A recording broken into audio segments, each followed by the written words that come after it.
Assalamualaikum warahmatullahi wabarakatuh. Perkenalkan, saya Muhammad Yunus Saputra dan saya bersama partner saya. Viko Muhammad Firdaus. Di sini kami akan mempresentasikan hasil kerja kami yang berjudul Seluk-beluk Kalimat.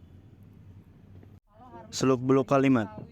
Kalimat merupakan satuan gramatikal yang terdiri minimal subjek dan predikat dan memiliki makna yang lengkap. Sebagai satuan gramatikal, kalimat dibentuk oleh komponen pendukungnya seperti kata, frasa, dan klausa. Untuk itu, pada pertemuan kali ini, kita akan mempelajari tentang seluk-beluk kalimat.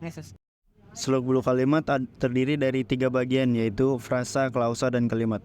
Frasa merupakan gabungan kata yang menduduki sebuah unsur kalimat, dan klausa adalah satuan gramatikal yang minimal terdiri dari subjek dan predikat, serta berpotensi menjadi kalimat. Yang ketiga adalah kalimat. Kalimat adalah satuan bahasa terkecil dalam wujud lisan maupun tulisan yang memuat gagasan utuh. Yang pertama, saya akan menjelaskan tentang frasa. Meskipun terdiri dari 2 kata atau lebih, namun frasa hanya memiliki satu unsur kalimat. Frasa tidak memiliki unsur predikatif. Contohnya, 2 orang petani sedang memanen cabai merah di tengah ladang. Yang pertama, ada kata kalimat 2 orang petani yaitu sebagai subjek. Yang kedua, sedang memanen sebagai predikat. Yang ketiga, cabai merah sebagai objek. Yang keempat, di tengah ladang sebagai keterangan. Pengisi masing-masing unsur kalimat terdiri dari 2 kata atau lebih. Semuanya merupakan contoh frasa. Frasa sendiri dibagi menjadi 2 bagian. Yang pertama, frasa endosentrik dan frasa eksosentrik. Frasa endosentrik yaitu frasa yang kedua unsur pembentukannya memiliki peran yang sama. Contohnya, 2 orang petani, bentuk 2 orang saja, atau petani saja. Kalimat tersebut tetap bisa dimaknai, kedua unsurnya memiliki peran yang sama. Yang kedua, frasa eksosentrik. Frasa eksosentrik yaitu frasa yang kedua unsur pembentukannya tidak memiliki peran yang sama. Contohnya, pada keterangan di tengah ladang, unsur pertama berupa preposisi, unsur kedua berupa tengah ladang. Apabila salah satu unsurnya dihilangkan, maka kalimat akan rancu. Klausa. Klausa ini berbeda dengan frasa. Klausa ini memiliki unsur predikatif. Klausa adalah satuan gramatikal yang minimal terdiri dari subjek dan predikat serta berpotensi menjadi kalimat. Artinya, klausa hampir sama dengan kalimat. Bedanya hanya di intonasi akhirnya. Contoh yang pertama itu adalah kakek main kelereng, dan yang contoh kedua itu adalah nenekku masih perawan. Ada beberapa jenis klausa, yaitu jenis klausa yang pertama itu adalah klausa bebas, yang kedua klausa terikat, yang ketiga klausa memusat, yang keempat klausa numerialia, yang kelima adalah klausa adverbia, yang keenam yang terakhir itu adalah klausa depan, dan yang ketiga ini adalah kalimat.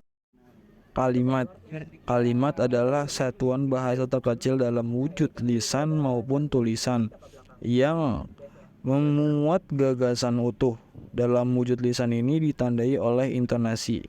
Bagaimana intonasi kalimat pernyataan? Yaitu kalimat perintah ataupun kalimat tanya. Tentunya intonasinya itu berbeda. Contoh, yang pertama itu Pak Lupi membeli segelas kopi. Yang kedua, tolong ambilkan buku itu. Yang contoh ketiga, dilarang kencing di sini. Yang keempat itu, siapa yang menulis surat ini? Lalu unsur-unsur kalimat. Unsur-unsur kalimat ini dibagi menjadi 5, yaitu yang pertama itu subjek. Subjek adalah unsur kalimat yang dapat berdiri sendiri. Subjek dapat dicari dengan pertanyaan apa ataupun siapa.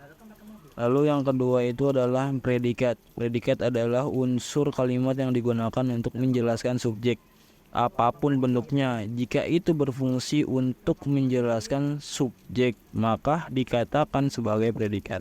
Lalu yang ketiga itu adalah objek. Objek adalah unsur kalimat yang kehadirannya dituntut oleh predikat yang berverba transitif. Lalu yang keempat, pelengkap. Pelengkap adalah unsur kalimat yang berfungsi untuk melengkapi kalimat atau memperjelas makna dari kalimat itu sendiri. Lalu yang terakhir yang itu kelima, keterangan. Keterangan adalah unsur kalimat yang berfungsi untuk menerangkan waktu, tempat, ataupun cara. Oh my god. Lalu bentuk kalimat. Bentuk kalimat ini dibagi menjadi 4 bagian, yaitu yang pertama itu kalimat tunggal. Kalimat tunggal ini biasa disebut dengan kalimat sederhana. Kalimat tunggal ini terdiri dari satu objek dan satu predikat. Dan yang kedua itu kalimat minor.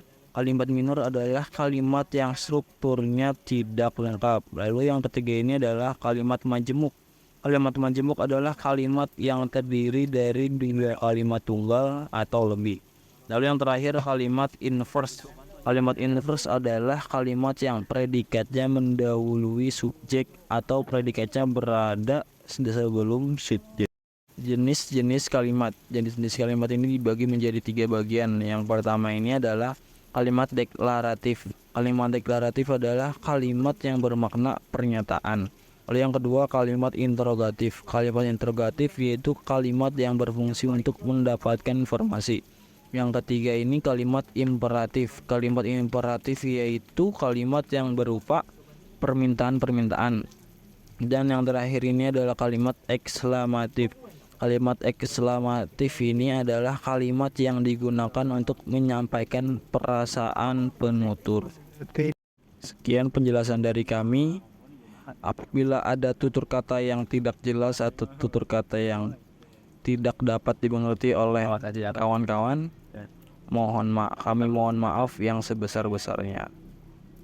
Wassalamualaikum warahmatullahi wabarakatuh.